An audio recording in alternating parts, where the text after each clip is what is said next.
আসসালামাইকুম ভাই বোনেরা, আজকে আমি রান্না করছি হালিম। সেজন্য আমি প্রথমে দেখতেই পাচ্ছেন পেঁয়াজ বেরেস্তা করে নিলাম। আর এখন আমি এখান থেকে অর্ধেক পেঁয়াজ বেরেস্তা তুলে নিব।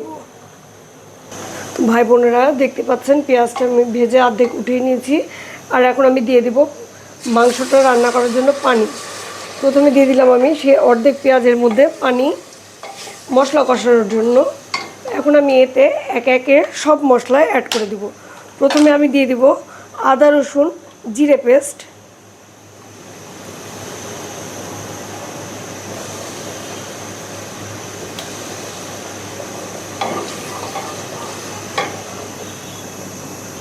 এখন দিয়ে দেব আমি 1 চামচ ধনিয়া গুঁড়ো, দিয়ে দিব স্বাদ মতো শুকনো মরিচের গুঁড়ো, পরিমাণ মতো শুকনো মরিচের গুঁড়ো দিয়ে দিলাম।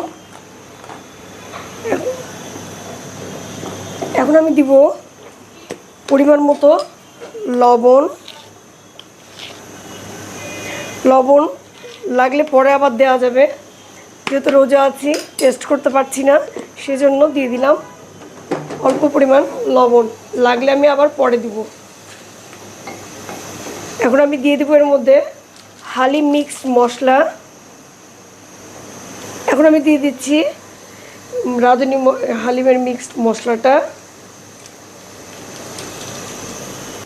এবারে এটাকে আমি ভালোভাবে কষিয়ে নিব। একটু কিছুক্ষণ ভালো করে কষিয়ে নিয়ে তেলটা উপরে উঠে আসার পর্যন্ত আমি এটাকে ভালো করে কষিয়ে নিব।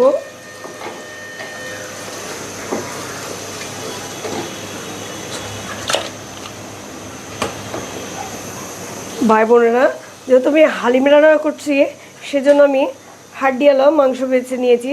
হাড্ডি দিয়ে যেহেতু ভালো লাগে, মাংস দিয়েছি, হাড্ডি দিয়েছি, সব কিছু মিলায়ে আমি নিয়ে নিয়েছি। এখানে কেটে ধুয়ে পরিষ্কার করে নিয়েছি। তো আমি এখন এটা দিয়ে দিলাম। আমার মশলাটা কষানো হয়ে গিয়েছে, আমি দিয়ে দিলাম। এখন এটাকে আমি একটু কষিয়ে নিব। আবার মাংসটা মশলাটার সাথে ভালো করে কষিয়ে নিব।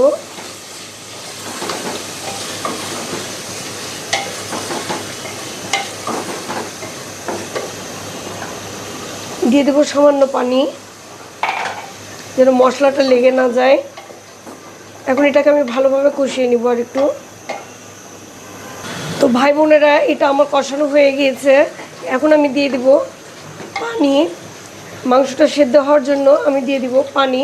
দিয়ে দিলাম প্রথমে 1 কাপ পানি, দিলে আরও 1 কাপ পানি দিয়ে দিলাম। যেহেতু এটা ভালোভাবে সেদ্ধ হবে সেজন্য আমি এটাকে পানি দিয়ে দিলাম। এখন এটাকে আমি এভাবে প্রেশার কুকারের ঢাকনাটা বন্ধ করে রেখে দেবো চুলোয়।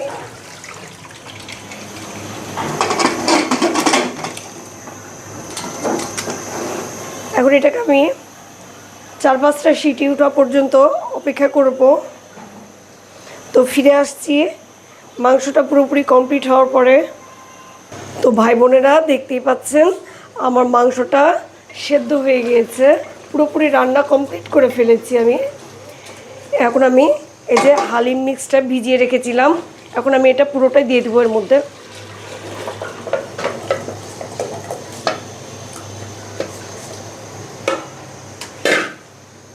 তো ভাই বোনেরা দেখতে পাচ্ছেন ওটা আমি ঢেলে দিলাম। এখন আমি এটাকে ভালো করে একটু নাড়া দিয়ে নিলাম। নাড়া দিয়ে এখন আমি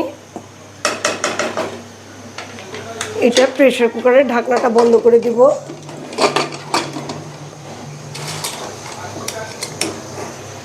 ঢাকনাটা বন্ধ করে রেখে দিলাম। ভাই বোনেরা, আমি প্রেশার কুকারের ঢাকনাটা এখন বন্ধ করে দিলাম। এটা 2টা সিটি দেওয়া মাত্র আমি নামিয়ে নেব, তারপরে দেখাবো আপনাদেরকে। তো ফিরে আসছি 2টা সিটি দেওয়ার পরে। ভাই বোনেরা দেখতেই পাচ্ছেন হালিমটাকে এখন আমি প্রেশার কুকার থেকে ঢেলে নিয়েছি একটা পাত্রে। এখন এটাকে আমি নেড়ে চেড়ে ভালো করে যেন নিচে না ধরে যায় সেজন্য আমি এটাকে নেড়ে নেড়ে ভালো করে রান্না করে নিব। তো পুরোপুরি রান্না হয়ে গেলে আমি আপনাদেরকে তারপরে দেখাবো। তো ভাই বোনেরা দেখতেই পাচ্ছেন আমার হালিম রান্না পুরোপুরি কমপ্লিট হয়ে গিয়েছে। তো আজ এ পর্যন্তই, দেখা হচ্ছে পরিবেশনার সময়। ভাই বোনেরা দেখতেই পাচ্ছেন হালিমটা আমার প্রস্তুত। এখন আমরা খেয়ে দেখব। এই যে দেখেন কত মজা, ওয়াও!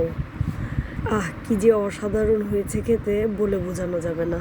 ভাই বোনেরা, তো আজ এই পর্যন্তই। আসসালামু আলাইকুম।